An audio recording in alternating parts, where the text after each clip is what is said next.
Glória a Jesus. Deus colocou uma palavra em meu coração e eu preciso obedecê-lo. Eu confesso que de mim mesma, quando a gente está diante de uma igreja tão viva como essa, tão maravilhosa como essa, a gente já fica imaginando algumas palavras daquelas que a gente pensa assim, né? Vamos, Jesus, é isso aqui, porque a gente é natural, né? Aí Jesus vai baixando a nossa bola e diz, você não manda nada. Você não conhece ninguém aqui, sou eu que conheço, sou eu que te trouxe, tá? E sou eu que vou falar. E Jeremias disse algo que é o que eu procuro praticar. Ele disse acerca da visão que ele viu, e ele disse, pode o oleiro dizer ao vaso, Jeremias, por que fazes assim? Não pode, né? Samuel já dizia bem, amando do Senhor, melhor obedecer do que... Camila, eu esperava outra coisa, reclama na gerência no final, tá bom? Mas eu só estou aqui para obedecer. Evangelho de Jesus, segundo escreveu João, capítulo de número 4.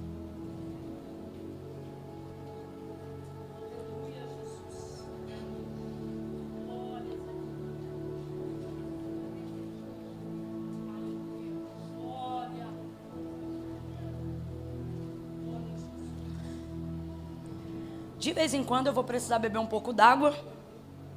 Aí você deixa eu beber, não fica me secando não.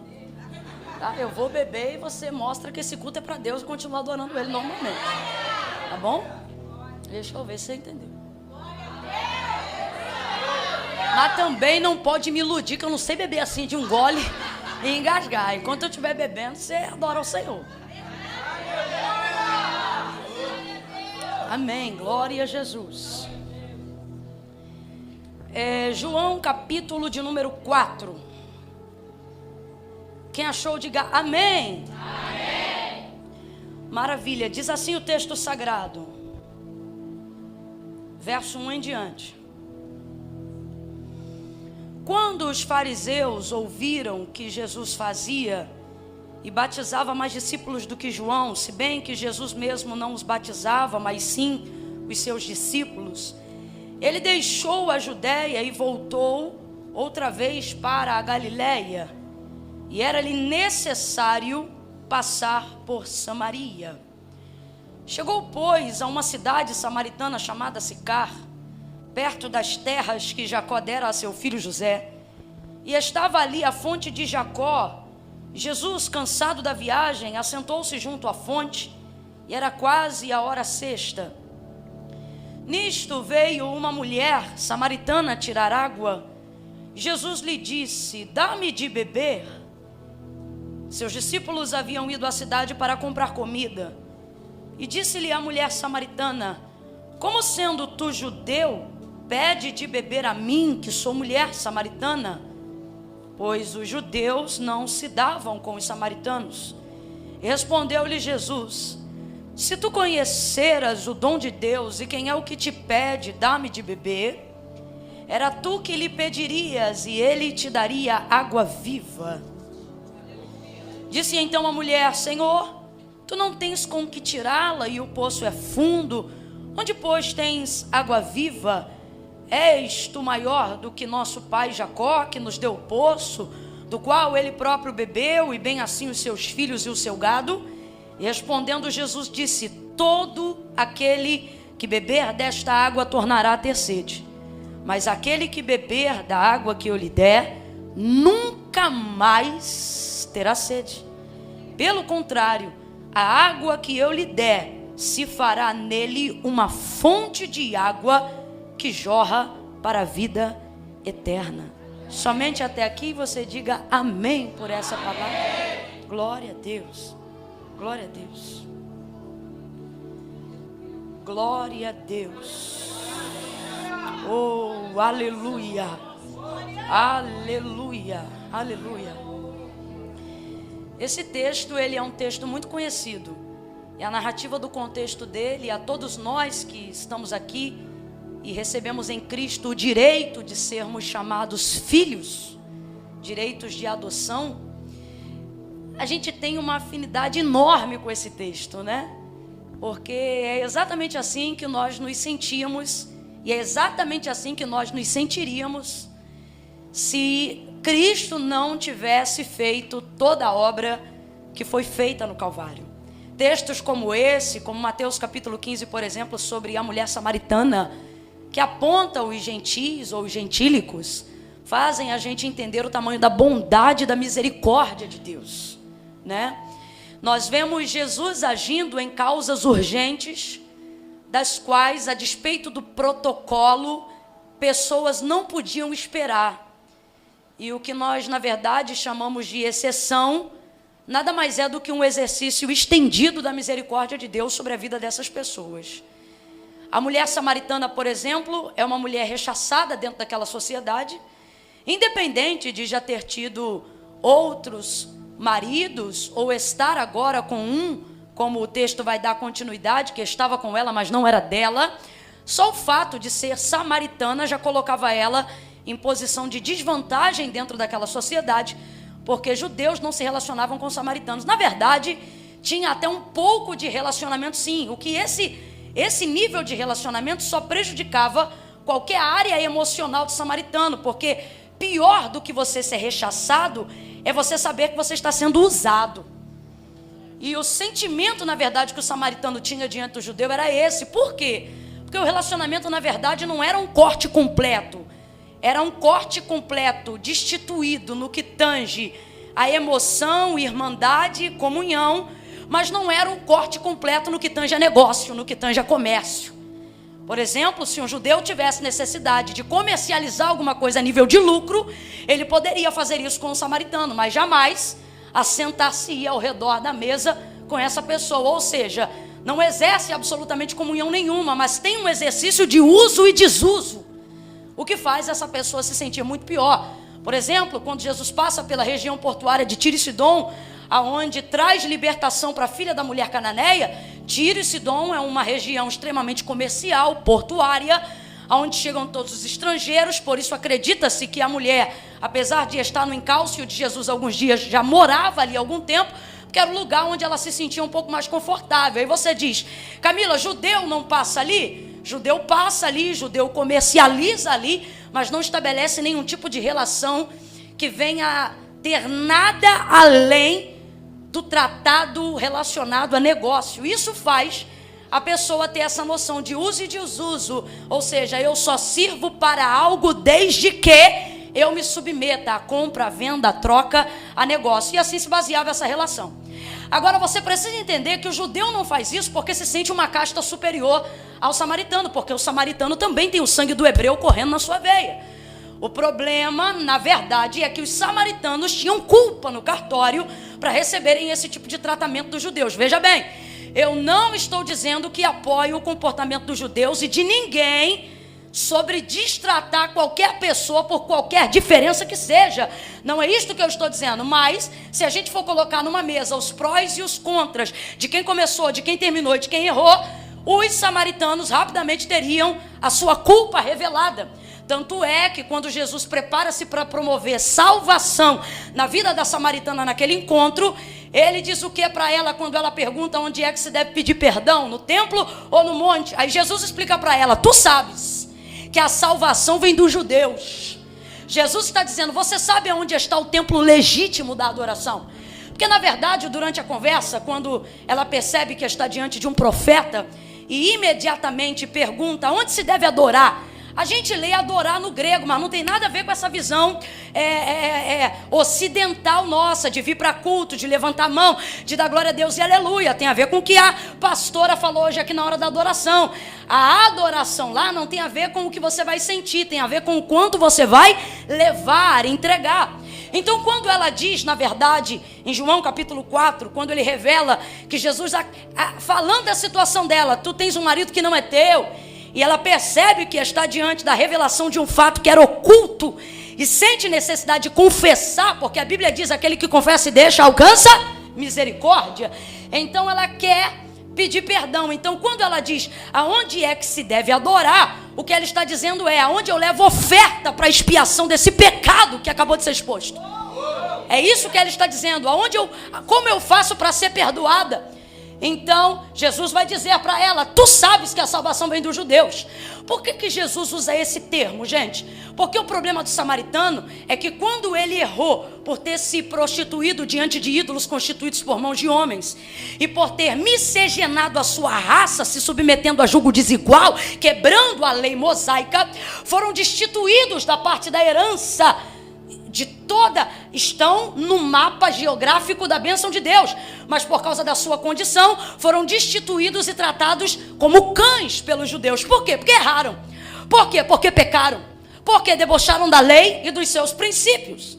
Agora, o fato de estarem errados não significa que não tenham desejo de se consertar. E por que eu estou dizendo isso? Porque diante do seu pecado confessado, diante da sua culpa exposta, alguém lendo de maneira rasa e superficial vai dizer: olha, Camila, ela quer mudar de assunto porque ficou constrangida, porque Jesus está dizendo: traz aqui o teu marido. Aí ela diz: eu não tenho marido. Ele diz: tu disseste bem. Não está dizendo que o que ela falou é bonito, está dizendo que o que ela falou tem verdade. Tu disseste com verdade. A gente precisa entender o conceito de bonito diante de Deus. Tem gente que acha que bonito é falar bonito, e para Deus o conceito de bonito é falar a verdade, né? Tu disseste com verdade, é o que ele está dizendo para ela. Então eu vou te perguntar: ela acabou de confessar que está com um homem que não é dela. Isso é bonito, gente? Vamos lá, ela acabou de confessar que está com um homem que não é dela. Isso é bonito, gente? Não, mas é a verdade. Aí Jesus diz: disseste bem. Ele está dizendo: falou bonito? Não, ele está dizendo: vou continuar, porque vi que você fala a verdade. Tu disseste bem, porque tu já tiveste 5 e o 6º homem que tu está agora não é teu. Aí alguém pensa, ficou constrangida, porque ao ouvir isso, imediatamente ela diz: aonde é que se deve adorar? No templo ou no monte? Ela não está fugindo na conversa, porque o maior problema do pecado é você confessar. Depois que você confessa, não interessa a consequência. Há quem pense que o difícil é viver a consequência do erro. Não, meu irmão. O difícil é se liberar da culpa de começar a desenrolar a demanda. Também tem um negócio, meu irmão. Depois que falou, não interessa mais. Aí você bota o carro para andar. É o caso dela. Então ela diz: aonde é que se deve adorar? Qual é a adoração da visão oriental? E qual é a adoração proposta pela lei mosaica? O que é que Moisés vai instituir diante da adoração do primeiro tabernáculo erguido? Ele diz: olha, temam ao Senhor, guardem os seus pés quando entrarem na casa do Deus vivo. E outra, ele diz: não se atrevam a aparecer diante de Deus com as mãos vazias. Ele está dizendo: a adoração requer entrega. Então não apareçam aqui sem ter o que entregar diante de Deus. Não tem nada a ver com essa história de eu vou lá para receber. Se você encontrasse alguém em direção ao culto a Deus na lei mosaica, você perguntaria a essa pessoa: para onde você está indo? Abre aspas, para o lugar de culto. Jamais alguém diria: estou indo lá para receber. Todavia alguém diria: estou indo lá para entregar algo, em gratidão, em perdão, seja lá o que for. Mas é sempre entregar e jamais sobre a perspectiva de receber. Ah, Camila, mas Deus derramava a sua glória, Deus fazia prosperar, Deus determinava sobre o seu povo as bênçãos da aliança no pacto do Monte Gerizim. Isso aí era em decorrência daquilo que eles entregavam. E precisava ser de coração sincero e não apenas um ritual. Porque se fosse só um ritual, para tanto Deus levantou o profeta Amós. Quando o culto estava em ordem, mas Deus colocou uma palavra na boca do profeta e disse o quê? Entre aspas, manda parar o culto. Porque eles me trazem oferta com as mãos, mas me adoram distante nos seus corações. Se fosse hoje, o que Deus está querendo dizer é o seguinte: diga para este povo que eu não preciso de esmola. Diga para este povo que eu não quero que eles venham se eles não quiserem ficar. Diga para esse povo que eu não quero eles no culto olhando o WhatsApp para saber se o jogo já está 1-0 ou se está 2-0. Diga para esse povo parar a adoração, porque o que eles chamam de adoração me dá ânsia de vômito, Amós. Aí Amós vai continuar ouvindo e nas entrelinhas Deus vai dizer para ele: Amós, diga para que eles não pronunciem o meu nome no lugar de adoração. Por que não? Porque quando eles mencionam o meu nome, é como se um fumo e vinagre estivessem queimando os meus olhos. Eu viro as costas ao lugar que eles dizem que é para mim, para que na minha ira eu não os consuma no que eles chamam de adoração. Porque não pode ser só de ritual, precisa ser de entrega completa. É a gente que tem mania de que o culto tem que ficar cheio toda hora e que ninguém pode ir embora quando passa do horário. Deus não tem isso, Deus é bem resolvido. A gente tem mania, né? Passou um pouquinho da hora, não vai embora não que eu já estou terminando. Fica aí que daqui a pouco a gente vai cantar um louvor. Calma aí que eu vou fazer a oração da vitória já já. Meu irmão, se é Jesus o dirigente do culto, abre aspas, teve um culto de ensino, fecha aspas, que ele ministrou no monte, só que nesse dia não curou ninguém. Foi só palavra, foi doutrina. E aí ele ministrou, deve ter dado quase umas 4 horas de sermão. E quando o povo começou a sair, porque viu que não tinha pão, não tinha peixe, viu que ninguém curava, viu que não tinha lepra sarada, o texto diz que havia uma multidão e de repente só ficaram os 12. Se é o dirigente do século 21, não vai embora não, que eu já estou terminando. Mas não, Jesus vira para os discípulos e diz assim: e vocês não querem ir também não? Aí os discípulos, Pedro, iluminado, vai virar para Jesus e vai dizer: para quem iremos nós? Se só tu tens palavra de vida eterna. Camilo, o que é que você está dizendo? Irmão, você pode conhecer tudo de liturgia, você pode conhecer tudo de adoração, só que Deus não quer quem não quer ficar. Você quer, Deus quer. Você não quer, não vai ter um Deus aqui te implorando, dizendo: por favor, fica mais um pouco. Pelo contrário, se você não guardar seu coração, ele vai dizer: não quer ir também não. Claro que eu não estou falando de quem tem que sair mais cedo ou de quem tem que chegar mais tarde. Eu tenho observado isso em alguns lugares. Às vezes tem gente que chega no meio para frente, tem gente que tem que sair antes do meio para trás.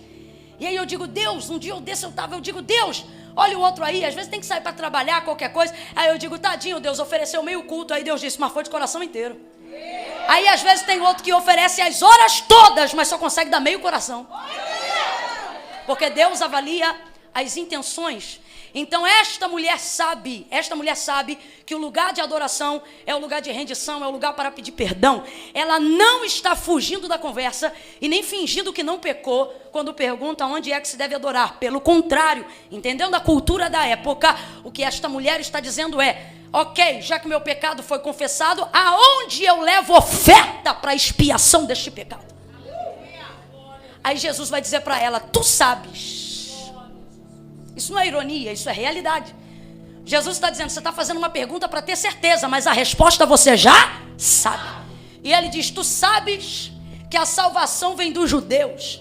Olha o que ele está dizendo: você sabe que o lugar de adoração que os samaritanos constituíram nesse monte, porque o que os samaritanos fizeram, gente? Uma vez que foram destituídos da adoração em Jerusalém, criaram para si altares nos montes. E por que Deus não desce lá? Primeiro, porque aonde tem altar legítimo, Deus não compartilha a glória. Deus desce lá. Então vê se você entende. O problema não era levantar um altar no monte, porque Elias também levantou e fogo do céu desceu lá. O problema é que no altar que era erguido para Deus, do lado também tinha um para Moloque, do lado também tinha um para Baal, porque eles estavam adorando a ídolos constituídos por mãos de homens. Então tinha um altar de adoração a Deus no monte. O povo de Samaria não tinha esquecido completamente o Deus de Jerusalém, mas dividia a adoração e Deus não aceita isso. Então ela diz: olha, eu levo oferta para pedir perdão por esse pecado no monte, onde tem um altar para Deus, ou no templo. Jesus diz: tu sabes que a salvação vem dos judeus. Ele está dizendo: tem um altar lá, mas Deus não está lá. Você sabe que nesse monte Deus não desce. Quando a gente não consegue se adequar à adoração legítima, criamos próprios altares individuais para justificar as falhas daquilo que nós não podemos nos adequar. Gente que não se submete à liderança pastoral, gente que não se submete a campo eclesiástico. Camila, eu tenho Deus no meu coração, tem Deus no seu coração, mas não congrega em igreja nenhuma, não se submete a autoridade nenhuma. Camila, eu venho à igreja, mas não participa do departamento, não entra no conjunto, não desenvolve trabalho, vem ao culto, mas não se membra, não se fortalece, não vai para o centro, né? Então, Deus está dizendo: tu sabes que a salvação veio dos judeus. Ele está dizendo: se você quer um perdão legítimo, procure um altar legítimo. E este altar não é no monte. Este altar vem dos judeus, está em Jerusalém. Você deve procurar um sacerdote legítimo. Você deve procurar um altar legítimo. Você deve procurar um cordeiro legítimo. Você deve procurar uma ovelha legítima. Porque tu sabes que a salvação vem dos judeus. Nas entrelinhas, o que é que Jesus está dizendo? Mulher, você sabe que quem errou foram os samaritanos. Então completa para mim o que eu vou dizer agora. Os samaritanos são os errados. Vamos lá? Os samaritanos são os? Errados. Os samaritanos são os? Errados. E os judeus são os? Certo. Porque sempre que houver um lado errado, haverá um lado certo. O problema é que a maioria das vezes quem está do lado certo, sobre a justificativa de que está certo, começa a agir. Na maioria das vezes é o que acontece. E é aqui que começa a agir errado. São cães, é rechaçado, aquela coisa toda. Tanto é verdade o erro dos samaritanos diante dos judeus, que João usa o termo do capítulo de número 4 para dizer que o propósito ou a intenção de Jesus passar por lá não é voluntária, é necessidade. E era ali necessário. E era ali necessário. Camila, necessidade e vontade são as mesmas coisas? Não. Tem coisas que não gosto, mas faço porque são. E tem outras que gosto, que me dão vontade de fazer. Às vezes, inclusive, aquilo que eu gosto de fazer, não devo fazer. E aquilo que não gosto de fazer, é o que devo fazer. Né? Necessário. João vai usar um termo que só quem era realmente próximo de Jesus, devemos dar validade a esse termo que João está dizendo. Porque João é alguém que, diferente dos outros evangelistas, vamos dizer assim, ele vai direto na intenção. Por exemplo, capítulo 1 de Mateus, capítulo 1 de Lucas, capítulo 1 de Marcos, todos eles vêm trazendo a árvore genealógica de Jesus. Ventre de Maria, casa de Judá, casa de Davi, casa de José. João é o único que não bota ventre de Maria, não bota nada, ele vai direto na intenção. No princípio era o verbo estava com Deus, o verbo era Deus. João é o único que vai utilizar o verbo no gerúndio. Ele fala de coisas do passado como se essas coisas estivessem acontecendo agora. Jesus caminhando, Jesus andando, Jesus falando, Jesus fazendo. João realmente, pelo menos, demonstra entender a intimidade da qual desfrutava com Jesus de uma maneira diferente. Por exemplo, a narrativa dos outros evangelistas, eles só contam o fato. Aconteceu isso e isso. João não. João costuma trazer a intenção que levou Jesus a fazer o que ele fez. E por isso eu dou atenção. Quando João vai escrever a passagem de Jesus por Samaria, e ele não diz, foi a Samaria, ele diz, e era ali necessário passar por Samaria. Camille, tem diferença? Tem. Eu já disse para você, tem coisas que a gente faz por necessidade e não porque tem vontade. Quem aqui vai num rodízio de carne porque tem necessidade? Não, você não vai porque tem necessidade, você vai porque você gosta, você vai porque você tem vontade. Não é necessidade. Necessidade, meu irmão, a picanha que vai matar a sua fome, 2 ovos estalados, arroz, feijão e um ovo também vai matar. Sim ou não? Sim. Mas nós estamos falando sobre a diferença das duas coisas. Vontade é aquilo que eu quero fazer. Necessidade é aquilo que eu preciso fazer mesmo que eu não. Eu não estou sendo radical e dizer que Jesus não quer fazer. Eu só estou dizendo que o que lhe faz passar por Samaria não é desejo de fazer, mas é necessidade de fazer o que precisa ser feito. Nós vamos ver uma evolução e uma transformação incrível em Samaria. Nós vamos ver Deus movendo algo extraordinário em Samaria, usando apenas uma mulher por intermédio do seu filho. Nós vamos ver um antes e depois em Samaria, só porque Jesus passou por lá. Camila, o que você veio de Deus dizer aqui nessa noite? Você será um instrumento de um antes e depois de Deus, em lares, em profissões, em vidas e em famílias. Haverá um antes e um depois de Deus. Quando, Camila? Quando você aprender que gente certa também anda em terra de errados. Como assim, Camila? Como assim, Camila? Vou lhe mostrar a exemplo do que Jesus fez. Primeira coisa, Jesus não está indo lá só porque está movido por vontade. Jesus está indo lá porque tem uma necessidade. Essa necessidade é para atender o chamado. Por que não é vontade? Porque Jesus não descumpre a lei e os samaritanos é que estão errados. Quem é que estão errados? Quem é que estão errados? Mas nós precisamos entender uma coisa, irmãos. Os errados estão errados e vão continuar errados. E não serão incomodados na maioria das vezes com os seus erros. Por que não? Porque Deus não espera nada dos errados, mas dos certos Deus espera alguma coisa. Segunda coisa que precisamos entender. Veja como rapidamente depois do pecado confessado, ela quer saber aonde se leva a oferta para a expiação do pecado. Então vamos entender. Se tem pecado, está errado. Está errado ou não está? Está errado ou não está? Está errado ou não está? Mas se confessou e tem desejo de pedir perdão, significa que está errado, mas não quer continuar errado. Sim ou não? Sim ou não? Tem gente que você olha e você diz que está errado, e Deus está dizendo tá, mas se você passar lá vai ajudar. Por quê? Porque tem gente que está errado, quer consertar, mas não sabe como. Porque o diabo, quando conduz alguém ao erro, o pecado, quando nos conduz a algum abismo, ele te dá o apontamento da entrada, mas depois que você está dentro, não te mostra a porta de saída. Entra, faz assim, beija assim, entra assado, vai lá, fala desse jeito. Ele te dá uma, te dá duas, te dá três, te dá 4 portas de entrada, mas depois que você está dentro, ele não mostra uma brecha para sair. Você quer sair, mas não consegue, quer nadar para cima, mas não consegue, quer ver uma luz do fim do túnel, mas não consegue. Então tem gente em terra de errado que errou com a gente, que errou com a nossa família, que errou com a nossa casa, que errou com o nosso ministério, que errou com a nossa honra, que errou com a nossa nobreza, e a gente quer andar por aí estufando o peito sobre a justificativa de que os certos somos nós, e dizendo fulano está errado, ele que venha. E o Senhor está dizendo, e se eu te disser que onde ele está não tem porta de saída se você não passar lá? Não tem porta de saída se você não entrar lá. Pega na mão de alguém, que eu estou sentindo a unção de Deus aqui. Segura a mão de alguém aí agora. Pega a mão de alguém e diga: o diabo abriu a porta de entrada, mas você é a porta de saída. Deus vai te usar para dar escape, para dar saída para muita gente.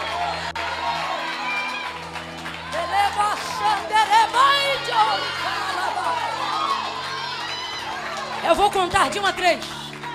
E quando eu disser 3, você vai liberar uma palavra de ordem profética que determina a direção que Deus te trouxe aqui para te dar. Porque isso aqui não é encontro social, não. Você veio aqui, Senhor, eu quero resposta. Senhor, eu quero direção. Não quero andar perdido, quer resposta? Quando eu disser 3, você vai virar para quem está do seu lado e vai dizer para esta pessoa só isso aqui. Você vai dizer: passa lá. Espera aí, deixa eu beber uma água que você já diz já.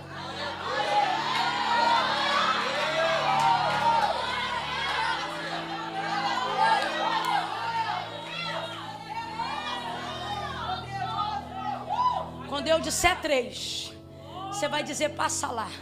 Não adianta fazer cara de rogado, irmão. Ah, mas passa lá onde?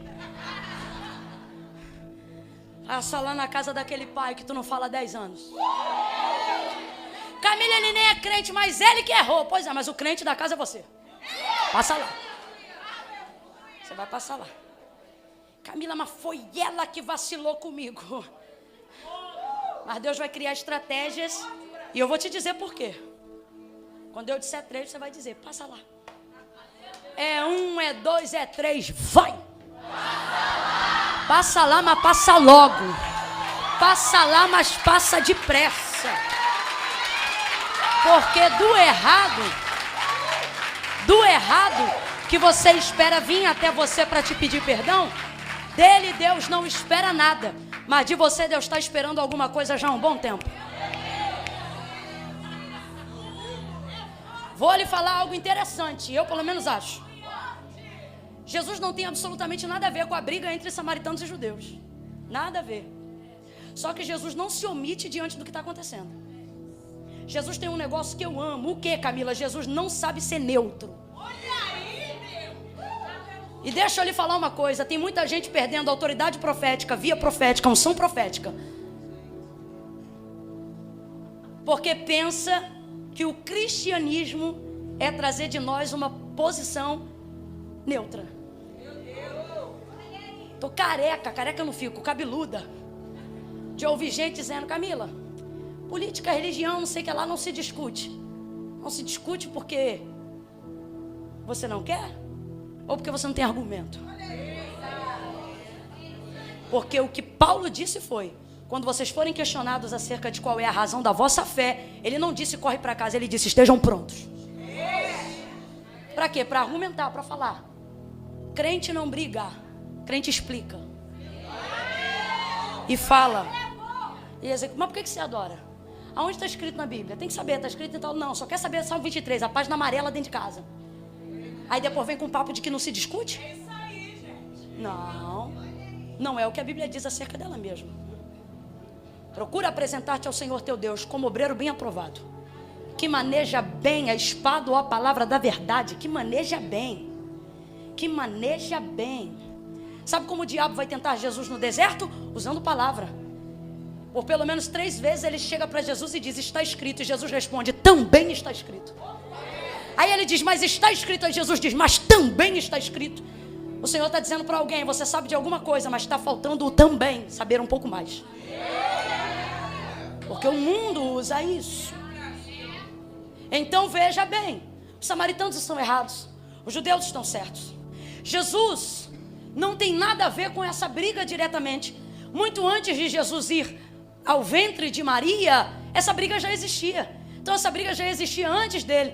Mas um dos maiores problemas que nós vemos no mundo atual, problema esse que não vemos no ministério de Jesus, é a omissão.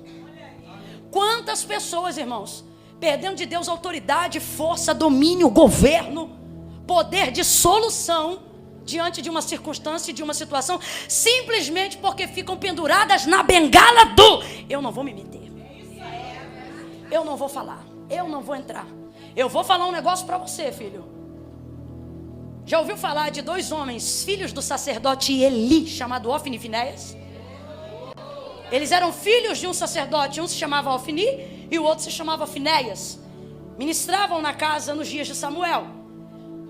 Fornicavam, adulteravam, roubavam ofertas, se prostituíam dentro da casa de Deus. Deus disse, eu vou extirpar com essa raça, e chama o pai, que é o sacerdote da casa. Ele não conserta a casa. Agora eu vou te perguntar, sacerdote Eli, que determinava o governo sobre a casa de Deus, pecou? Adulterou? Trouxe alguma mulher para sua cama? Se deitou com alguma estrangeira? Roubou oferta na caldeira de Deus? Eli não cometeu nenhum dos delitos do seu filho, mas o texto diz que ele foi execrado e toda a sua raça. Que ninguém mais filiado a Eli governaria o sacerdócio dentro da casa de Deus. Aí eu vou te perguntar de novo, Eli fez alguma coisa? Não. Então por que ele está sendo destituído de toda a sua autoridade? Porque ele tinha autoridade, mas ele foi omisso. E tem gente achando, se eu não faço não tem problema. Mas a visão da Bíblia para apontamento de quem é o justo da terra não é o que não faz nada, é o que combate a injustiça. Então você não pode ser neutro. Camila, por que você está dizendo isso? Volto a repetir pela 3ª vez. Porque Jesus não tinha diretamente nada a ver com a briga entre judeus e samaritanos. Jesus chegou depois. E quanta gente no seio familiar, irmão, eu não estou dizendo que a gente tem que se meter na vida dos outros, não. Mas quantas vezes no seio familiar, quando você chegou, a sogra já não falava com a nora. Quando você chegou, o departamento A já tinha problema com o departamento B.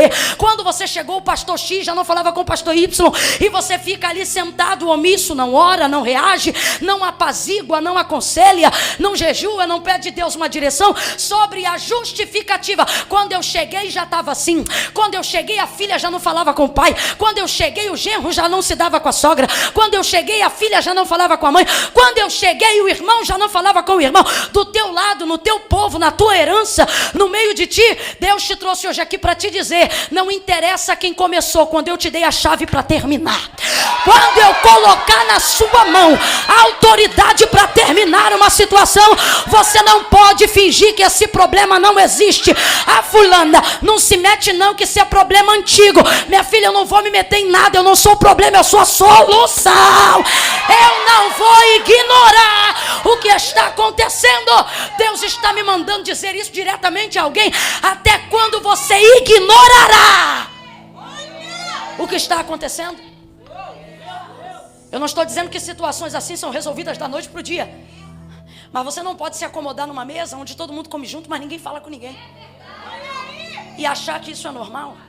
Você não pode congregar a vida toda em uma igreja sabendo que tem rixa de uma com a outra, tendo que mediar as suas tensões. Se vai na casa da fulana, não pode tirar foto, porque a outra ciclana, que é tua amiga, vai ver a foto que você... Sai fora.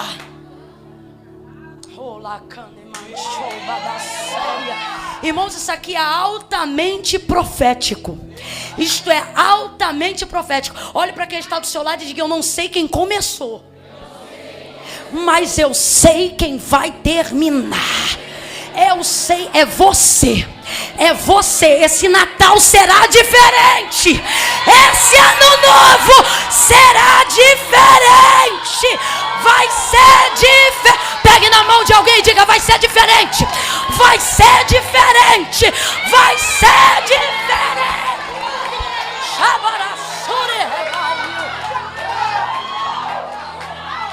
Agora, o que nós precisamos entender e ter motivação necessária para conseguir resolver, entender que não é sobre a nossa vontade, é sobre o nosso chamado, é sobre a nossa unção. Como assim, Camila? Enquanto você deixar sentimentos te governarem, você vai ficar desorientado igual cego em tiroteio. Mas quando você entender: não, peraí, eu tenho unção de Deus.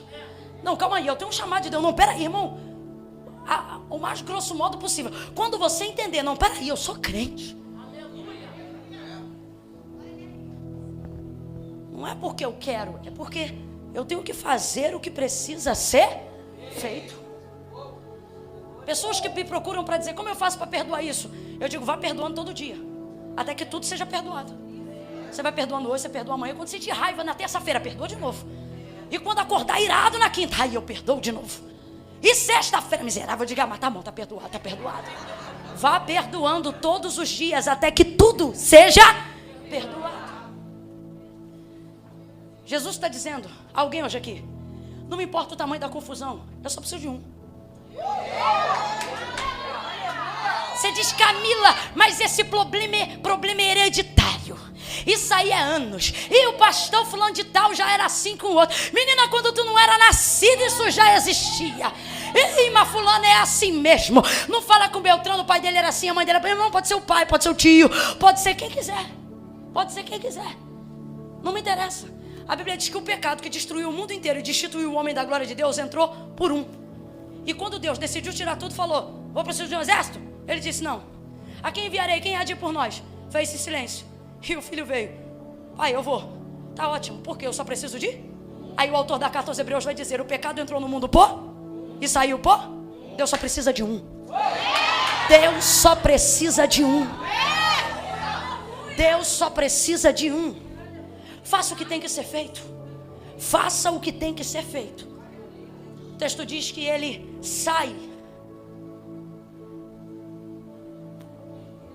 da Judeia e vai outra vez para a Galileia.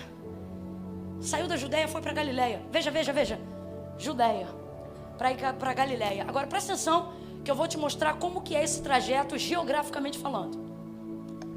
Judeia está aqui. Ok? Judeia está aqui, no meu lado esquerdo. Galileia está aqui na minha ponta direita, geograficamente falando. Aqui é... Vem, gente, aqui é... E aqui é... O texto não diz que ele saiu da Judeia para ir para Samaria. O texto diz qual é o destino final. Deixou a Judeia porque quer chegar na... Galileia. Então Jesus não está indo, ponto final, para Samaria. Jesus está indo para a... Vamos lá então de novo. Aqui à minha esquerda, quem está? Na ponta direita, para onde Jesus vai, quem é? Só que bem no meio, entre essas colunas, está? No meio. Bem no meio. Bem no meio. Essa região aqui do meio, que é Samaria, é uma região montanhosa. Todas as vezes que um judeu queria sair da Judeia para ir para a Galileia, ele precisava fazer uma viagem de aproximadamente 6 dias. Quantos dias? 6. Porque ele ignorava a montanha que estava no meio, que é... Samaria. Isso aqui está melhor que aula de geografia. E ele dava toda uma volta no entorno da montanha, para não ter que se esforçar na subida, para não ter que passar bem pelo meio e para não ter que topar com nenhum samaritano. Então ele sai da Judeia, leva a bagagem necessária para não ter que comprar, nem vender, nem trocar. Lembra da parábola do bom samaritano que Jesus conta? Ele fala, por exemplo, de um viajante. Esse viajante foi assaltado no meio do caminho e quem o ajudou foi um bom samaritano. Não é à toa que Jesus usa esse exemplo. Essa rota de 6 dias para sair da Judéia e chegar na Galileia era uma das rotas onde tinha mais assaltos. Por quê? Por judeus não se comunicarem com os samaritanos, não paravam para beber a água deles, não paravam para comer a comida deles. Então como é que você faz uma viagem de 6 dias sem manter o meio do caminho? Tem que levar tudo de casa. Aí sai de casa com carroça, sai de casa com bagagem, sai de casa com carro de ferro. E o povo que fica no deserto fica esperando essas caravanas passar. É gente que não trabalha, vive do lucro do que o outro carrega. Então passou uma caravana, é de judeu? Se é de judeu tem carga, porque não vai comprar nada aqui. Então vamos assaltar ele.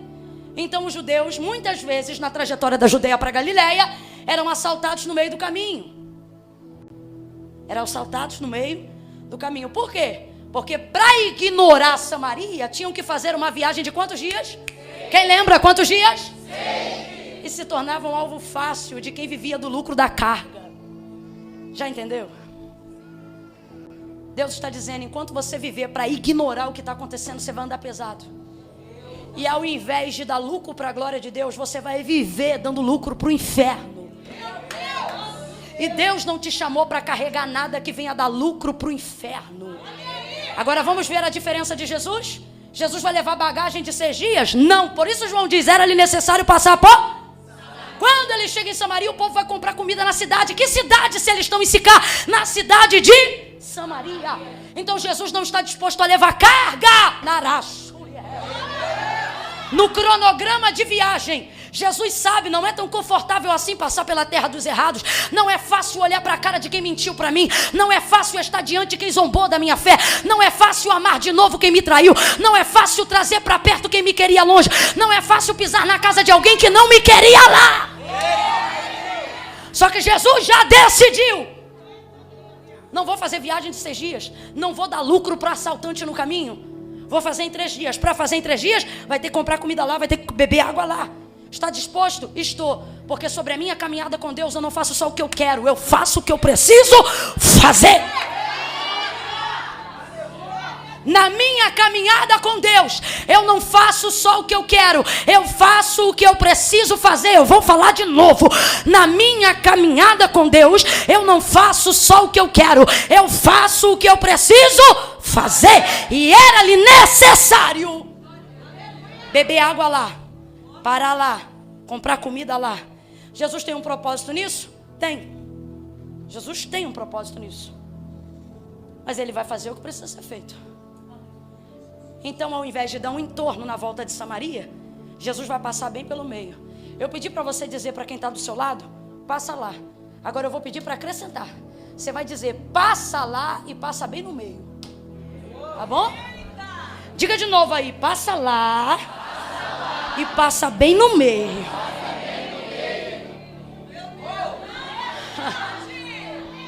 Camila, do que você está falando? Eu não vou deixar você sair daqui de rogado inocente jamais.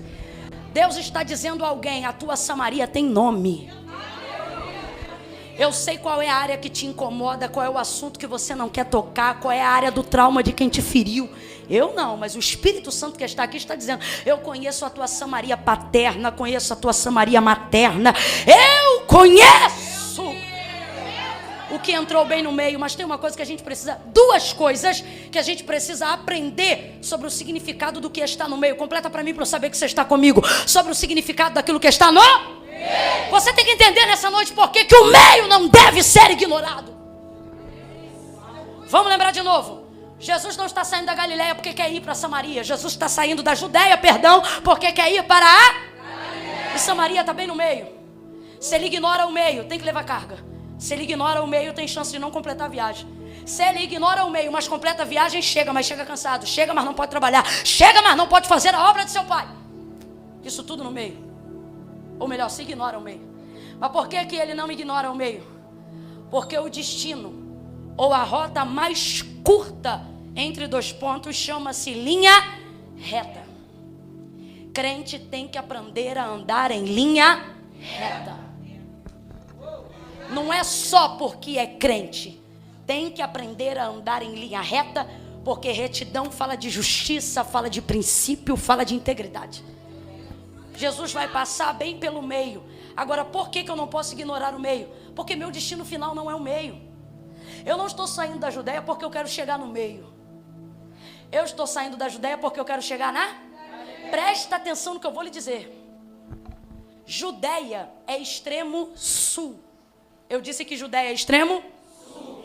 Galileia é alto norte. Norte fala de rumo. Quem aqui nunca teve uma mãe agitada que disse: menino, toma um rumo, um norte na tua vida? Norte fala de rumo. Sul fala de ponta. Quem é que já ouviu falar do sul do nosso país? Regiões de sul são normalmente baixas, sobretudo dentro da nossa nação. Sul fala de ponta. Se está no sul, está na... Vem, gente, se está no sul, está na... E se está no norte, está na melhor localização. Quando você vai ajustar uma bússola, você não ajusta ela pelo oeste, nem pelo centro-oeste, nem pelo sul. Você sempre ajusta ela pelo norte. Então presta atenção. Sul fala de ponta. Norte fala de melhor lugar. Samaria é literalmente região central. Todo mundo está ignorando o centro para chegar no norte. Jesus vai passar pelo centro, porque o destino final dele é o norte, não é o... Quando o seu destino é o norte, o centro não te para. Quando o seu destino é o norte, o que ficou no meio não te atrapalha. Camila, o que você precisa considerar? Primeira coisa, eu não saí da ponta para parar no meio. Ok? Segunda coisa que eu preciso considerar. Meio não é destino final, é lugar de... Porque você tem encarado o meio de algumas situações que Deus tem te impelido a estar lá, a resolver aquilo lá, como se aquilo fosse o destino final. Com todo o carinho do mundo, aproveitando a liberdade que eu tenho em terra carioca, olha para quem está do seu lado e diz: para de graça. O meio não é o fim, é o lugar de passagem. Pega na mão dessa pessoa, sacode ela e diz: passa logo. Passa logo. Fala com quem tiver que falar, beija quem tiver que beijar, abraça quem tiver que abraçar, pede perdão para quem tiver que pedir, abre a porta da casa para quem tiver que encontrar, reconcilia quem tiver que reconciliar, conversa com quem tem que conversar, liga para quem tem que ligar. Para com esse negócio de printar o WhatsApp, vai ouvir a voz da pessoa, resolve. Grita de novo aí para pelo menos uns 3. Passa! Passa! Passa! Passa, passa, passa, passa! Passa que essa prova passa! Passa que essa angústia passa! Passa que esse problema passa! Preste atenção! Tem 2 formas de você vencer o meio. 2 formas de você acabar com o meio. Como? Ou o meio passa por cima de você, ou você passa por cima do meio. Quanta gente eu conheço na caminhada, irmão. Isso aqui não está em livro nenhum, não. Isso aqui está na vida. Vida que eu vivi de maneira ocular. Quanta gente eu vi que por pressa de chegar no norte ignorou o meio. Quanta gente eu conheço que esse ano vai ter peru, vai ter chester, vai ter uva, vai ter comida, vai ter salpicão, vai ter passa, só não vai ter família ao redor da mesa. Porque correu atrás do peru, que chega no norte, prosperidade, destino, honra, reconhecimento, mas ignorou tudo o que estava acontecendo no... Pegava o microfone com orgulho: irmão, estou muito cansado, estou 40 dias fora de casa. Isso aí que chegar no norte, mas ignorou. Você não deixa filho 40 dias em casa. Quer ser missionário? A Bíblia diz: o solteiro cuida das coisas do Senhor. Casou, aprende a cuidar da casa, do marido, da esposa, dos filhos. Não tenho filho, e sabe por que não tive ainda? Primeiro passo, escolha própria. Decidi viver o tempo da minha mocidade para devorar como a tribo de Benjamim. Comemorei agora 10 anos, para a honra e glória do Senhor, de dedicação total e integral ao ministério. Camila, e agora? Você quer ter filho? Estou me preparando, permitindo o Senhor daqui no máximo a 2 anos ter um filho, quando eu vou conseguir diminuir o ritmo. Significa que eu não vou fazer mais o que eu faço? De jeito nenhum, porque chamado não se aposenta. Vou fazer o seguinte: vou fazer com menos força e mais eficácia, porque treinei 10 anos para fazer o que eu faço. Então uma hora você aprende a fazer o que você faz com a mesma utilidade, sem empregar a mesma força. Não é possível que você não adquiriu sabedoria, inteligência, discernimento nesse período de serviço cristão. Agora, nunca peguei microfone para poder mergulhar no dia que não estive no aniversário da minha mãe, no dia que não participei de alguma festa das minhas irmãs. Pelo contrário, a agenda lá em casa, quando controlada, funciona tal dia, aniversário de fulano, tal dia, fulano casa, tal vez ou outra falha, mas no geral todo mundo lá em casa sabe, eu procuro obedecer os princípios. Sou casada, vou fazer 15 anos de casada, para a honra e glória do nome do Senhor. Ai, tá aqui a irmã Camila, tantos dias fora de casa, tantos dias não, irmão. Tá aqui minha secretária que não me deixa mentir. Às vezes a gente chega em gabinete, tá ali na comunhão da mesa. Ai, irmã Camila, seu ministério é muito difícil. Quantos dias você está sem ver seu marido? Eu falei, irmã, eu não fico mais de 4 dias sem ver meu marido. Há quantos anos? A vida toda. Não fico. Disciplina. Segunda-feira volto para casa. Terça-feira vou para minha igreja. Quarta-feira e quinta só atendo Rio de Janeiro. Para quê? Para poder dormir do lado do homem que eu me aliancei. Camila, o que você está dizendo? Eu não quero chegar no norte e ter um meio bagunçado, enrolado. Eu não quero. A minha maior preocupação, está aqui minha irmã mais nova, está grávida do 2º filho, vem aí o Rafael, a primeira é a Rebeca. Eu entrei em desespero quando essa menina engravidou. E quando a minha irmã mais velha engravidou, elas têm diferença de 2 meses, Larissa. 2 meses as minhas 2 sobrinhas. Da onde foi meu desespero? Falei, Senhor, a minha derrota vai ser eu chegar de viagem e essas crianças conhecer o vizinho e não me conhecer. Não aceito isso. Falei, não aceito essas crianças não reconhecer minha face, não querer o meu colo, não querer estar na minha casa, não conhecer o meu ambiente. Sabe o que eu fazia? Chegava na segunda-feira, dizia, amor, me encontra na casa da minha irmã, que a mais velha nasceu 2 meses na frente. Era direto, irmão, chegando lá, indo direto. Pequenininha, pega no colo, bota em cima, sente o cheiro, e faz, e troca a fralda, e dá banho, e toda negociada, e volta de novo, e pá, a outra a mesma coisa. Quantas vezes chegando direto, passando, e faz isso, faz aquilo, morava mais longe de mim, agora mora mais perto. Tem dia que do nada, fulana, vem aqui agora, Laís, vem aqui agora. Ah, mas eu chamo o Uber, vem agora. Aí vai lá em casa, 7, 8 minutos lá em casa. Minha alegria, minha sobrinha abre a porta, reconhece minha casa, olha pra mim e diz, tia! A outra mesma coisa. Meu marido conhece meus erros, meus defeitos, meus detalhes, minhas agonias, meu cheiro, conhece tudo. Eu posso hoje aqui terminar o culto e alguém dizer, Camila, deixa eu tirar uma foto com você, porque você diz, você me conhece, mas a minha casa me reconhece. Lá, ninguém pede pra tirar foto comigo. Não, peraí, eu não tô desonrando não. Você me honra, eles aqui são terríveis. Você vai entender o que eu estou querendo dizer. Estou lá, irmão, sabe por quê? Lá em casa, eu não sou personalidade de um dia. Lá em casa, eu não sou convidada. Lá em casa eu me assento à mesa, lá em casa eles me veem de pijama, me conhecem de TPM, é a minha família. Porque eu decidi e aprendi assim, não quero chegar a um norte, tendo um meio, do qual eu chego lá, mas chego cansada, chego arrebentada, chego sem família, chego sem aliança, chego sem amizade. Que raio de sucesso é esse? Que faz você terminar o final de um dia deprimido, destruído? Que unção é essa que faz você sucumbir debaixo do próprio ministério? Que conhecimento é esse? Olhe para quem está do seu lado e diga, não ignore o meio. Isso, não ignore os erros do meio do caminho, não ignore as falhas que te envolvem indiretamente, não ignore a autoridade que Deus te deu para consertar o que está acontecendo no meio. E posso te falar uma coisa, estou fechando aqui, ó, diante de Deus. Você sabe quando eu fecho isso, eu só uso mais meia hora.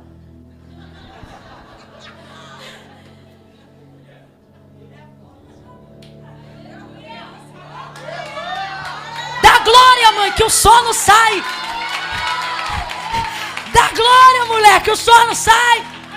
Acordamos hoje 5:30 da manhã. Não gosto de acordar sozinha em casa. E fui lá, fez mó barulho, abri a porta. Mãe, pelo que, menina? Bora, levanta, e agora tá aqui. Dá glória que o sono sai.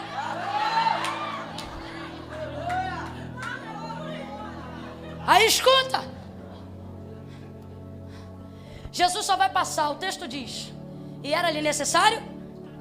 Para conseguir fazer isso diante de Deus, 2 coisas eu fecho. Primeira, assim que chegou no meio, primeira coisa que fez, mandou os discípulos irem à cidade comprar comida. Sabe o que é interessante? Quando os discípulos voltam com a comida, perguntam assim, quer comer? Ele diz, não tenho fome. Então por que mandou a gente comprar comida? Por um único motivo. Diante do que eu preciso fazer, não posso ser influenciado com quem não gosta de fazer o que eu tenho que fazer. E posso falar um negócio? estamos falando hoje aqui de relacionamento, que o meio aqui nem sempre é um lugar geográfico, até envolve a casa de alguém, o endereço de alguém, mas o que a gente está falando aqui é de relação, de relacionamento. Amém? Amém? Amém. Maravilha. Sabe o que está acontecendo aqui? No meio dos relacionamentos, é isso aqui que acontece, ó. Família, empresa, igreja, seja o que for. Eu não gostei de algo que o errado me fez. Aí eu vou me falar com quem? Com quem é certo igual a mim, porque eu quero alguém que me entenda. Sim ou não? Sim. Fulano, agora tu vê. Irmão, ninguém procura o errado para falar do errado. Porque o errado vai apoiar o errado e o certo vai apoiar o certo. Aí escuta aí. Vacilou lá o errado. Você vai procurar o certo. Mesma estirpe, mesma integridade, mesmo nível de honra. Agora tu vê, menina, fulano falou isso, fez aquilo, não sei o quê. Rapaz, é por isso que eu nunca gostei de fulano. Eu te falei, eu te disse. Já pegou o outro. Aí esse outro vai pra casa, pega outro. Garoto, eu tive com fulano agora. Fulano me disse que esse clã fez isso e aquilo. Garoto, eu sabia, aquilo não é flor que se cheire. Aí o que era um já pegou 3. Vamos tentar entender que isso é os discípulos e já tem 12 contaminados com a guerra em Samaria. Menina, isso e aquilo. Garota, tu não viu, botou isso. Bloqueei ela por causa de tu, porque ó, somos um fechamento. Você vai juntar, sim ou não? Sim ou não? Por isso que mulher sábia não fala mal do marido para a própria família. Porque depois tudo fica flores e eles ficam agarrando os espinhos. Aí depois a família destrata teu marido, tu fica com raiva, mas foi você que deu munição para eles atirarem no camarada. Aí que acontece? Ai, vamos aplaudir que isso aí foi forte mesmo. Aí que acontece? Escuta. O que acontece? Tá todo mundo já incendiado. Todos os discípulos sabem que judeus não falam com samaritanos. E todos eles sabem que é porque os samaritanos é que estão errados. Aí daqui a pouco voltam eles do mercado, da cidade. Jesus está falando com a samaritana. O texto diz que eles ali mesmo já começa a dizer: quem está falando com ela?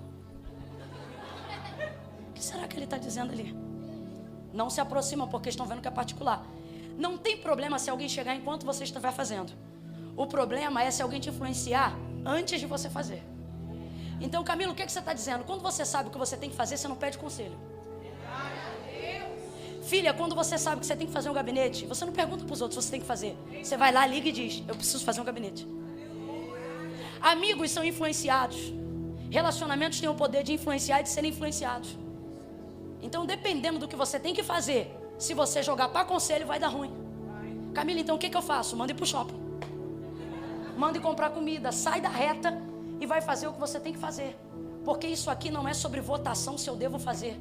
É fazer o que eu sei que preciso fazer. Irmão, ninguém, por mais que nos ame, poderá fazer pela gente aquilo que a gente sabe que só a gente pode fazer. Jesus sabe que está na mão dele. Ah, mas a outra irmã não gosta do pai. Depois a outra irmã se resolve. Vai lá e se resolve com teu pai. Faz o que você precisa fazer. Tendo dito isso, eles voltam e Jesus está ali conversando. E eu imagino eles dizendo: Jesus, vamos embora. Porque a gente só veio aqui para... Quem lembra? A gente só veio aqui para bebeu água, vão comer comida e agora vamos embora de novo, porque a gente só veio aqui para...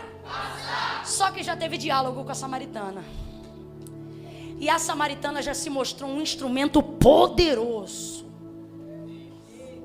Sabe o que é isso? Surpresas de quem decidiu fazer o que tinha que fazer. Tem gente aqui que está ouvindo a mensagem e está dizendo: tá bom, eu vou até passar, mas eu só vou passar. E a gente que diz assim: eu vou lá, mas não vou entrar. Eu vou ligar, mas não vou ficar de riso frouxo, não.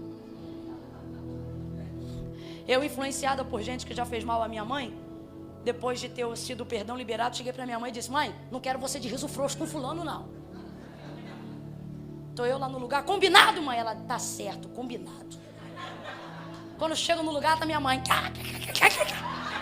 Falei: mãe, o que eu te falei, mãe?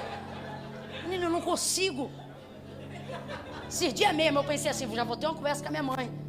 Depois eu falei: mano, não adianta. Você não tem que deixar de ser quem você é porque alguém não é. Não é?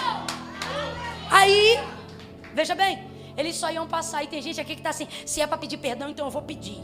Só que vai pedindo passando rapidão. Eu vou lá, mas não vou entrar. Eu vou ligar, mas não vou conversar. Eu vou dar a paz, mas não vou dialogar. Quer passar e quer passar correndo. Jesus está dizendo, já que você vai passar, e vai passar bem no meio, passa direito. Você pode passar correndo e pode passar deixando perfume. Tem uma filosofia muito bacana acerca do perdão que eu ouvi uma vez e nunca mais esqueci. Não sei de quem é, mas diz assim: uma pessoa perguntou para outra, o que é o perdão? E o sábio respondeu, o perdão é o cheiro que as rosas exalam quando estão sendo esmagadas. Eu achei interessante. Tem maneiras de você promover um concerto. Por exemplo, quem é crente antigo aqui sabe, dia de ceia era dia de fazer concerto. Já vi concerto verdadeiro quebrantado, a ceia virou na glória, porque todo mundo viu um concerto de coração. Sim ou não? Mas também já vi aquele concerto tipo assim, se eu te fiz alguma coisa, se eu te fiz não, minha irmã, se você não sabe o que você me fez, nem chega.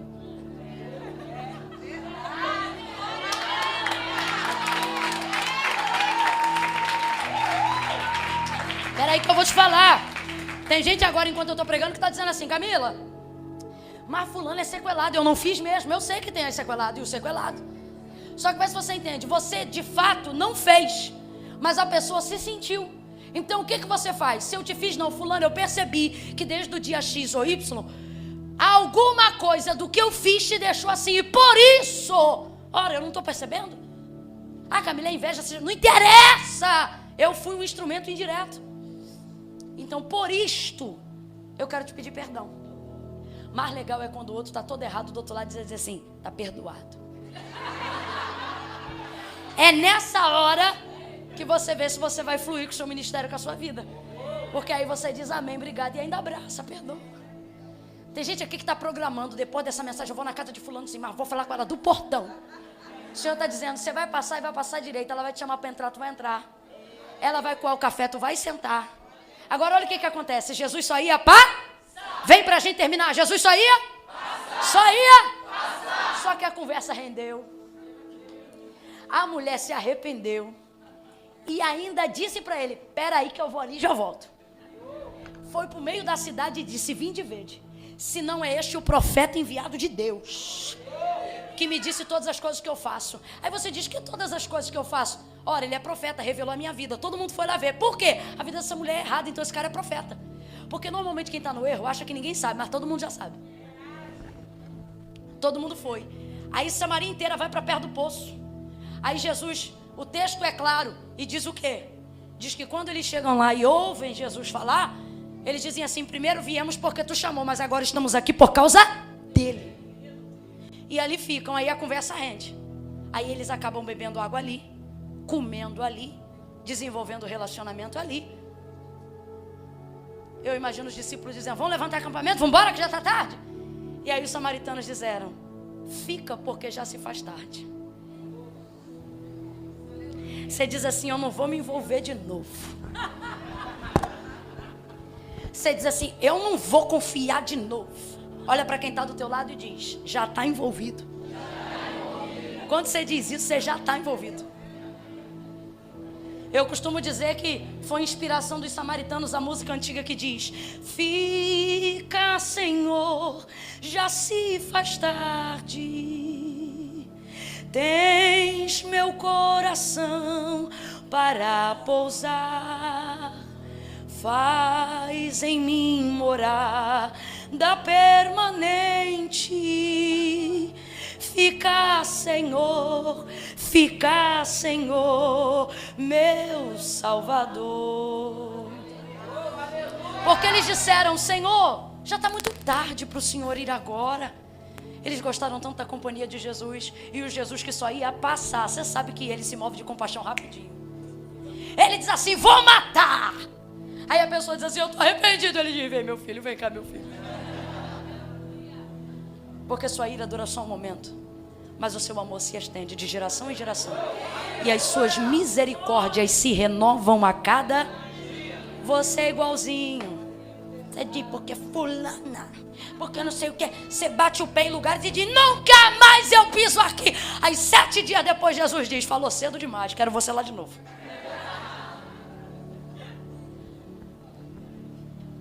Ficou, pernoitou, fez uma diária, tomou café da manhã. abraçou, cumprimentou, beijou, orou, abençoou, se despediu e eu te digo, ainda ficou com saudade. Saiu de lá e chegou na Galileia. Aí você diz, Camila, acabou que no final Jesus fez uma viagem longa igual do judeu, sim ou não? Porque a viagem de Jesus só passando por Samaria deveria durar quantos dias? 6. E se desse a volta durava quanto? 6. Então, Camila, Jesus vai chegar mais rápido se não ignorar o meio. Pois é, deveria ser. Só que ele acabou ficando, acabou dormindo e caminhando mais 2 dias. No final, também deu 6. Aí você diz, mas Camila, e aí, qual é a diferença? Ô irmão, tem 2 jeitos de você viajar. Quem anda de carro aqui, ou de qualquer outro transporte, sabe do que eu estou falando. Vamos supor, vamos daqui para Petrópolis. Não, Petrópolis está perto. Vamos daqui. Estou igual o que o mestre mandar. Vai daqui, vai daqui, vai daqui. Pronto. Como é que é esse lugar aí? Sabará, Minas Gerais. Vai daqui para Sabará, Minas Gerais. Tu é de Sabará? Ah, coisa linda. Sai daqui para Sabará, Minas Gerais. Tem 2 jeitos de você fazer essa viagem. Pegar alguém, meu irmão, um pé de chumbo, encher o carro, avaliar onde estão os pontos de gasolina, meter o pé. Quanto dura a viagem daqui para Sabará? 7 horas de carro. 7 horas de carro. Eu conheço gente doida que faz em 4h30. Aí escuta. Conheço. Gente salva, arrebatado, tá nem aí? Para mim o viver a Cristo e o morrer a lucro. Faz em 4h30.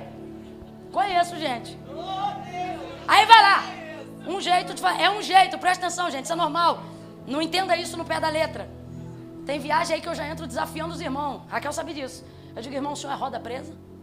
A pessoa diz, o que é roda presa? Eu falei, irmão, sai desse 60 em nome de Jesus. É? Porque tem lugar que eu preciso chegar rápido. Então não é uma crítica pessoal, é uma ideia, presta atenção. Sabará, 7 horas de carro, é o normal. Aí, como é que é uma viagem a Sabará, 7 horas de carro? Para no posto, vai no banheiro, toma um café. Se tiver uma vista bonita, meu irmão, se tiver com mulher no carro, ela vai tirar uma foto na flor. Tira uma foto aqui. Vai entrar no meio de um mato, aí tira uma foto aqui. Não é não? Vai aproveitar a viagem. Ai, para que estão vendendo abacaxi? Ai, para que estão vendendo rapadura? Ai, para que tem polvilho? Ai, para aí um pouquinho. Não, porque esse negócio daqui não tem lugar nenhum. Ai, para que não sei o quê. Ai, para que tem juju? Ai, para que... Vai parando. Chega no lugar comendo, chega no lugar com um monte de coisa do carro, chega no lugar com conversa, encontra a gente no caminho, desenvolve história. Quantas vezes em caminho de curso de viagem a gente já salvou vidas? Né? Já conversou, já desenvolveu uma amizade, parou no posto para tomar um café, falando, tu é da onde, tu é de tal lugar, e não sei quem, não sei o que lá, e pererei, parará, e pão duro, troca telefone, resolve vida, faz a conexão. Se de menino, quando tu vê. Aí chega lá, tem um amigo, chega lá, tem uma ponte. Quantas vezes? Agora não, tem gente que diz, tenho que chegar. Mete o pé, meu irmão. Faz a garrafa PET de banheiro. E vai embora. Ué, sim ou não? Chega mais rápido, chega ou não chega? Mas chega, meu irmão, não chega nem o pó da capa do Bartimeu. Chega e chega com a coluna travada, chega e chega com a varize gritando, chega e chega precisando de uma cama, chega e chega sem saber se come ou se toma banho ou se dorme. Chega que só Jesus. Tem 2 maneiras de viajar. Eu, por exemplo, faço algumas viagens em trânsito aéreo, avião. Eu tenho que aprender a desfrutar da viagem. Quando eu chego lá em cima, meu irmão, lá não tem posto, não tem step. Eu entro lá, eu acho mal barato. A mulher diz assim, se precisar de um pouso na água, eu digo, onde você já viu isso aqui pousar na água, minha filha?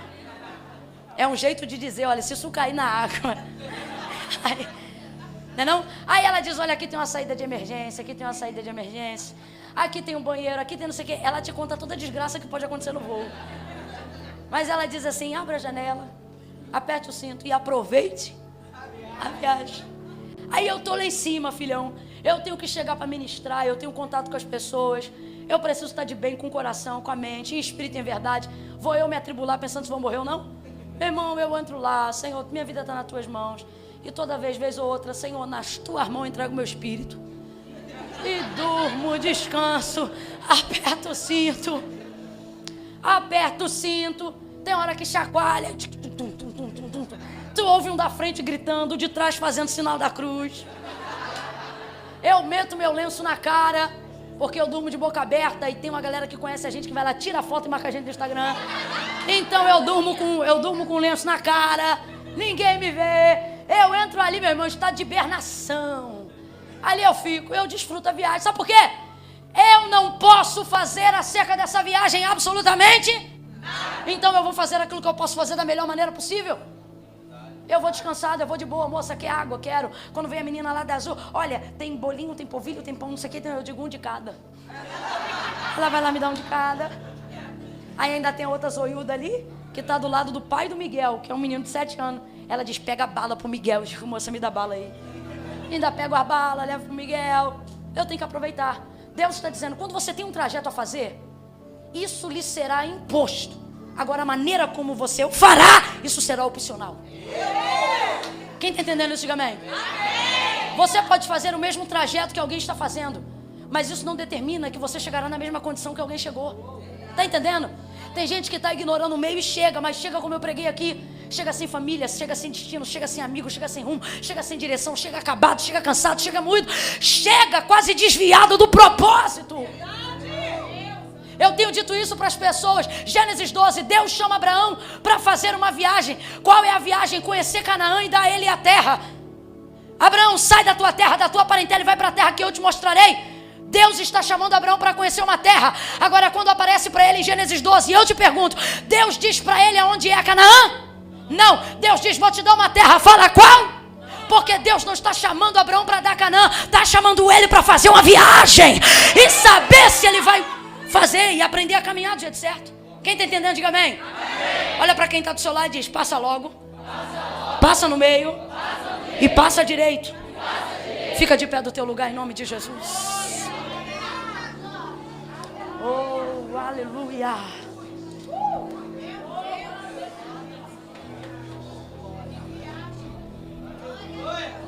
Chegou lá do outro lado, no norte, chegou na Galileia. E vou te falar um negócio, irmão. Eu recebi de Deus uma palavra para a minha vida. Quem está me ouvindo, diga amém. Amém. Eu aprendi nesses últimos 2 anos que o mais difícil não é você ter uma motivação nova para fazer uma coisa nova, mas é você manter uma motivação nova para continuar fazendo uma coisa antiga. Depois de muito tempo servindo no ministério, fazendo a obra de Deus, sendo crente na família, essa coisa toda que eu sei que você é, se você não vigiar, você arrefece. Você arrefece. Parece que as coisas estacionam e chega uma hora que a piração é tanta, mentalmente, a afronta da incredulidade é tanta, que você chega a se perguntar assim, meu Deus, eu fiz a escolha certa ou eu estou ficando doidão igual esses crentes? Eu entrei no meio de uma onda. Tem gente aqui que, assim como eu, já viveu batalha de afronta da incredulidade.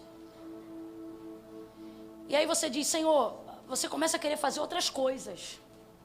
Será que eu teria dado certo como advogado? Será que eu estaria melhor sendo engenheiro? Será que se eu não tivesse me dedicado tanto à obra, tivesse me dedicado mais a isso ou aquilo, será que eu não... Você faz uma medida errada do que você vai adquirindo ao longo da viagem. Se você fizer só o cálculo das horas, talvez você diga, puxa, eu não tinha que ter passado pelo meio. Mas se você avaliar como você chega, você vai saber que o melhor destino era ter passado pelo... Porque tem gente que acabou chegando primeiro, mas chega cansado, chega sem nada. E tem gente que chega depois. Mas olha como é que Jesus chega na Galileia. Entre aspas, tendo uma congregação em Samaria, tendo amigos em Samaria, gerando salvação em Samaria. Então vê se você entende. Quando ele chega lá na Galileia, se alguém sentasse e dissesse, está vindo de onde? Da Judéia. E como é que foi a viagem? Rapaz, nós fizemos uma grande obra. Onde? Na Judéia também, mas principalmente Samaria. Lá eu fiz amigo, lá eu vi isso, lá eu vi aquilo. Lembra quando os hebreus entraram em Canaã? Josué diz, o Senhor vos deu terra que não plantastes, e vocês trabalharam em cidades que vocês não edificaram, e colheram das vinhas e dos olivais que vocês não plantaram. Josué está dizendo, vocês chegaram numa terra pronta. Aí alguém diz, eita Deus bom, deu tudo de graça. De graça não, meu irmão. Ali em Canaã tem 400 anos de salário atrasado. PIS, PASEP, fundo de garantia, porque foram 400 anos de servidão no Egito. A viagem foi complicada, mas a geração de Josué e Caleb entendeu que tinha um destino final. Passaram pelo meio do deserto, mas entraram em Canaã. Resultado, chegaram lá em dia de colheita. Deus está dizendo, se você superar o meio, você não vai chegar para morrer, você vai chegar para desfrutar. Eu sinto que não estou no final do meu ministério, mas também não estou mais no começo. Então eu sinto que eu estou vivendo o período da transição, que é justamente é o mais difícil. Porque é a medida que você tem para voltar para trás e para ir para frente. Sim ou não? Sim. E aí um dia, procurando uma palavra, Deus usou o bispo T.D. Jakes, liberou uma palavra e nunca mais eu esqueci. Ele disse assim: e Jacó disse a Benjamim: tu és lobo que despedaça. Pela manhã tu irás à caça, e à tarde repartirá os despojos. Aí ele falou sobre a geração, a nossa geração, que é a minha geração. Ele disse: devorem pela manhã. Ele disse: vai para cima, faz o que tiver que fazer. Muitas pessoas criaram meios para dizer que você não deve fazer como você deve fazer, mas só você e Deus sabem como você precisa fazer o que foi chamado para fazer. À tarde, ele diz: você repartirá os despojos. Que despojos? De tudo que você viveu pela manhã, no seu empreendimento, no seu investimento. Leve isso para toda a área da sua vida. Deus está dizendo a nós hoje aqui: se você não ignorar o que está acontecendo no meio, eu não vou deixar você chegar cansado, arrebentado. Você não vai chegar para chorar a viagem que você fez. Você vai chegar para desfrutar a conquista do que você viveu enquanto viajava. Deus está dizendo para alguém hoje aqui: enquanto você ignorar o meio, você vai adiar a sua felicidade. Eu já vivi isso na minha vida. Eu tinha tanta pressão psicológica no dia que eu ia pregar, que eu podia estar no hotel mais 5 estrelas do mundo. Eu não comia a melhor comida, eu não saía para ver nada, porque eu tinha loucura do peso da responsabilidade daquilo que eu precisava fazer ali. Até que então Deus me liberou desse fardo, porque era um jugo muito pesado para eu carregar. Deus disse para mim: até quando você vai adiar a felicidade? Eu não te chamei para chegar em Canaã, eu te chamei para desfrutar da viagem. Aquele que leva a preciosa semente andando e chorando. Tem dia que a gente chora, tem dia que a gente ri, mas o segredo é não parar de caminhar. E às vezes a gente adia a felicidade por causa do que está acontecendo no meio. Quando eu pagar essa dívida, eu vou ser feliz. Quando meu pai se converteu, eu vou ser feliz. Quando a cadê aquela moça bonita que estava tocando aqui?